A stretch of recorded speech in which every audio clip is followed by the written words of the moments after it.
নমস্কাৰ dream create YouTube চেনেলত আপোনালোকক সকলোকে স্বাগতম জনাইছো অন্য এটা ভিডিঅ'ত আজি লৈ আহিছো আৰু এটা নতুন টপিকলৈ অনাগত যিবোৰ ভিডিঅ' দি আছো আপোনালোকে যেনেধৰণে মৰম দি আছে আগলৈ দি যাব বুলি আশা ৰাখিছো আজি যি ভিডিঅ'টো আপোনালোকক লৈ আহিছো বহুত এটা জঘন্য কাণ্ড অৰ্থাৎ বহুত বেয়া লগা বিষয় হৈ পৰিছে মাজবাটত উদালগুৰি জিলাৰ মাজবাটত যি সেই ঘটনা ঘৃণনীয় ঘটনা ঘটিছিল আৰু 16 বছৰীয়া ছোৱালী সেই পাঁচ পাখণ্ডৰ ধৰ্ষণৰ বলি হৈছিল আৰু সেই ধৰ্ষণৰ বলি হোৱাত সেই পাঁচ পাখণ্ড পলাতক অৱস্থা আছিল আৰু ফলত অসম পুলিচ অৰ্থাৎ যি মাজবাট পুলিচৰ যি সুন্দৰ পদক্ষেপ তেখেতসকলে সেই পাঁচজন যুৱকক আটক কৰিছিল আৰু সেই পাঁচজন যুৱকক আটক কৰি বৰ্তমান জেললৈ তেখেতসকলে গ্ৰেপ্তাৰ কৰি জেললৈ প্ৰেৰণ কৰিছে অৰ্থাৎ এতিয়া সেই ঘটনাটোক লৈ গোটেই অসম অৰ্থাৎ গোটেই উদালগুৰি ডিষ্ট্ৰিক্ট গোটেই অসম বিয়পি পৰিছে বহু লোকে তাত বৰ্তমান সেই যিসকল পাঁচ পাখণ্ডই সেই ঘটনা কৰিছিলে সেই পাঁচ পাখণ্ডৰ ঘৰ বৰ্তমান জ্বলাই দিছে আপোনালোককে মই স্ক্ৰীনত পৰিৱেশটো দেখাই দিছো আপোনালোকে চাওক যি পাঁচজন পাখণ্ডই এই ঘটনাৰ ফলত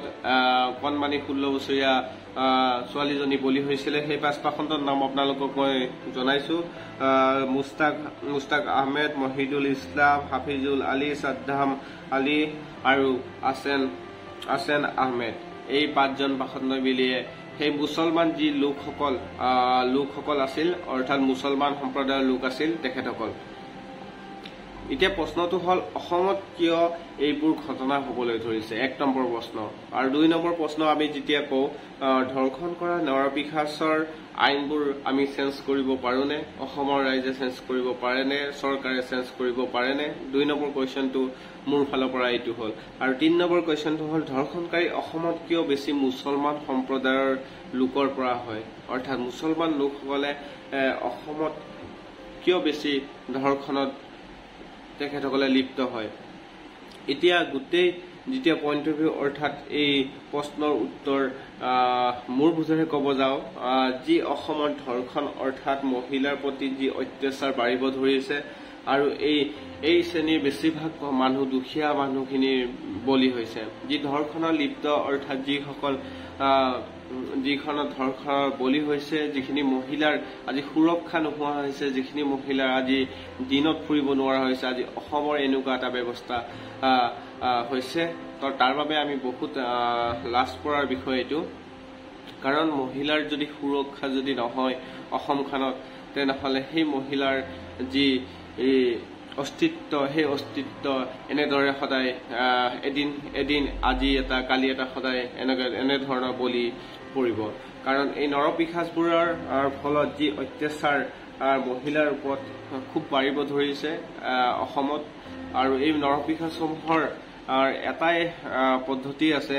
যি ঘটনাই ৰাইজৰ মাজত বৰ্তমান ঘটিব ধৰিছে আজি সেই ঘটনাক লৈ ৰাইজে হুংকাৰ দিছে অৰ্থাৎ গোটেই অসমৰ মানুহে মিলি আমি যদি সেই চৰকাৰখনৰ বিপক্ষে মাত মাতি যদি আমি অকল ধৰ্ষণ কৰা সকলৰ বাবে এখন আইন আনিব বিচাৰো মানে আইন আনিব খুজো তেনেহলে আমাৰ বাবে এটা লাভজনক বিষয় হ'ব কাৰণ আজি ধৰ্ষণৰ যিটো বলি হৈছে কণ ল'ৰা ছোৱালী কণ শিশু অৰ্থাৎ 16 বছৰীয়া 15 বছৰীয়া 7 বছৰীয়া 6 বছৰীয়া এনেধৰণৰ আমি প্ৰত্যেকটা নিউজত আমি পাই থাকো আৰু ইয়াৰ ফলত আচলতে ভয় নকৰা হৈছে যিখিনি নৰপিশাচ আছে সেইখিনি ভয় নকৰা হৈছে আজি তেখেতসকলে জেলত গৈছে দুদিন পিছত তেখেতসকলে বেল লৈ ওলাই আহিব আচলতে মই জনাব বিচাৰিছো আপোনালোকক এই ঘটনাটোৰ যি চাঞ্চল্যক হৈছে পাঁচজন যুৱকৰ মিলি আচলতে এই ঘটনাটোৰ তেখেতসকলৰ ফাঁচীৰ ব্যৱস্থাটো তেখেতসকলৰ বাবে হ'ব লাগিছিলে কিন্তু আজিৰ যি পৰিস্থিতিত ফাঁচীটো উঠাই দিয়া হৈছিলে তো এই বস্তুখিনিক যদি আমি আকৌ দুখৰাই যদি লৈ আহিব পাৰো আমাৰ বাবে এটা ভাল খবৰ হ'ব কাৰণ যেহেতু যদি আজি আমি যদি সেই ফাঁচীৰ যিটো যদি আমি সেই চেপ্টাৰটো আনিব নোৱাৰো অকল ধৰ্ষণকাৰীৰ বাবে মই বেলেগ বিষয় লৈ কোৱা নাই যাতে কোনোবাই কিবা কাজিয়া কৰিছে সেইবোৰ ফাঁচী বা কোনোবাই কিবা অপৰাধ কৰিছে মই বেলেগ সেইটোৰ বিষয় লৈ কোৱা নাই মই ক'ব বিচাৰিছো যে অকল যিখিনি ধৰ্ষণৰ বাবে যিখিনি মহিলাৰ সুৰক্ষাৰ বাবে যি মহিলাৰ স্থান সেই মহিলাৰ স্থানৰ বাবৰ বাবে আমি যদি মানে ক'ব বিচাৰো, আমি যদি বিচাৰো যে মহিলাৰ সুৰক্ষাৰ বাবে যদি আইনখন যদি অলপ চেঞ্জ হয়, যদি ফাঁচীৰ বাবে সেই আইনখন যদি আনে তো আমাৰ বাবে খুব ভাল হ'ব বুলি মই ভাবো। কাৰণ যিহেতু যদি ফাঁচীৰ বাবে যদি সেই আইনখন আহে, কাৰণ এজনো নৰপিশাচে সেই ভুল কৰিব বুলি 10 বাৰ তেখেতসকলে ভাবিব সেই ভুল কৰাৰ আগত। গতিকে সেই আইনখন যাতে আনক মই চৰকাৰক অনুৰোধ জনাইছো আজি এই ভিডিঅ'টোৰ যোগেৰে। কাৰণ সেইখন আইন যদি আজি নাহে, সেইখন আজি 10 বছৰ পিছতো যদি সেইখন আইন নাহে, এনেকৈ এটাকৈ বলি প্ৰত্যেক মহিলা অৰ্থাৎ প্ৰত্যেক কণ শিশু ল'ৰা ছোৱালী বলি হ'ব। গতিকে মই যি মাতৃৰ পৰা জন্ম হয় আৰু সেই মাতৃৰ অৰ্থাৎ ধৰ্ষণ হয়, কিন্তু কথাটো আপোনালোকে ভাবক, যি নৰপিশাচে ধৰ্ষণ কৰিবৰ ইমানখিনি সাহস কৰি পেলাই তেখেতসকলে ধৰ্ষণৰ বাবে আগবাঢ়ে, সেই ধৰ্ষণকাৰীসকলক যদি আমি যদি মানে ফাঁচীৰ বাবে যদি আমি গভৰ্ণমেণ্টৰ পৰা অৰ্থাৎ চৰকাৰৰ পৰা আমি যদি সেইখন আইন যদি বিচাৰো, অৰ্থাৎ আমাৰ বাবে সেইখন আইন বহুত এখন ভাল আইন হৈ পৰিব।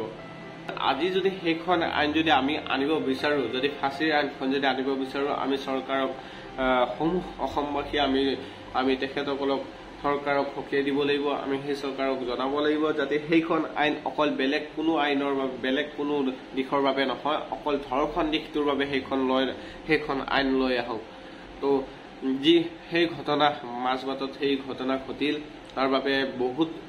বহুত লাজ লগা বিষয় হৈ পৰিছে। আৰু যি নৰপিশাচ অৰ্থাৎ মুছলমান সম্প্ৰদায়ৰ লোকসকল, অৰ্থাৎ মই কৈছিলোৱে যি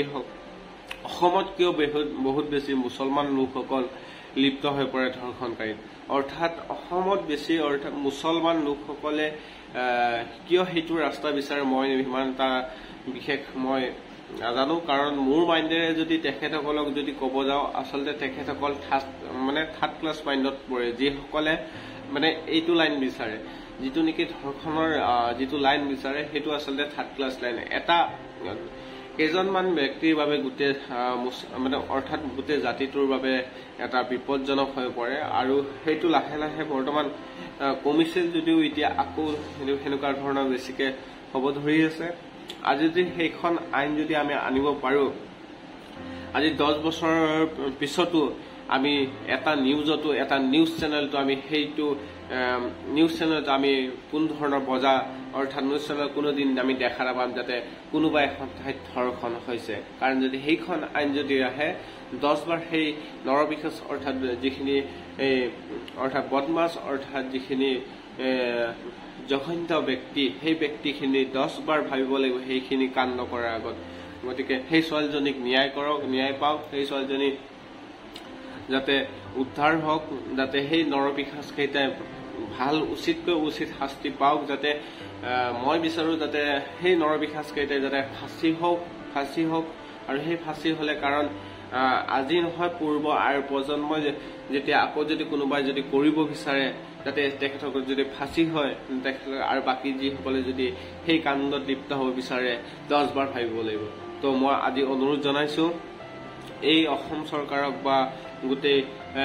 গোটেই চিষ্টেমটোক মই অনুৰোধ জনাইছো যাতে এইখন আইন আনক, অকল ধৰ্ষণকাৰীৰ বাবেহে তেখেতসকলে এইখন আইন আনক। যিখিনি ধৰ্ষণ হয় সেই ধৰ্ষণকাৰী সকলৰ বাবে এইখন আইন আনক। তাৰে বাবে মই নমস্কাৰ জনাই তেখেতসকলক কৈছো। আৰু যাতে ছোৱালীজনী যি পাখণ্ডই এইখিনি ঘটনা কৰিলে তেখেতসকলে উচিত শাস্তি পাওক,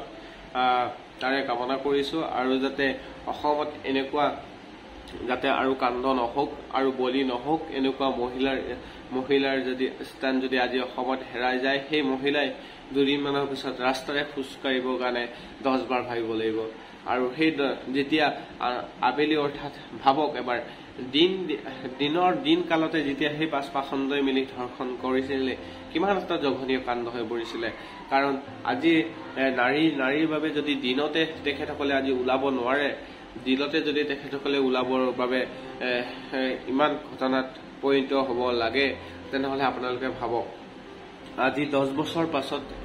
আজি 10 বছৰৰ পাছতো এইখন আইন যদি নহয় আপোনালোকে চাই থাকিব প্ৰত্যেকটা টিভি চেনেলত এনেকুৱা ধৰণৰ সাহস পাই থাকিব আৰু এনেকুৱা ধৰণৰ প্ৰত্যেকটা টিভি চেনেলতে বাজি থাকিব নৰপিশাচকেইটাৰ যি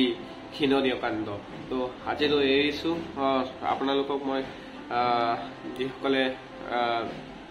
নতুনকৈ আহিছে চেনেলটো ছাবস্ক্ৰাইব কৰি দিব আৰু যদি ভাল পালে ভিডিঅ'টো এবাৰ আপোনালোকে শ্বেয়াৰ কৰি দিব যাতে এই শ্বেয়াৰে যাতে আইন অসমৰ মানুহলৈ যায় আৰু যাতে এইখন আইনৰ বাবে এবাৰ ভাবে সকলো অসমবাসী ৰাইজে। মই বিচাৰিছো আপোনালোকেও বিচাৰক আৰু আন 10জনে বিচাৰক। কেৱল আপোনালোকৰ মাতৃৰ বাবে, পত্নীৰ বাবে, নিজৰ ল'ৰা ছোৱালীৰ বাবে যদি আপোনালোকে যদি ভাবে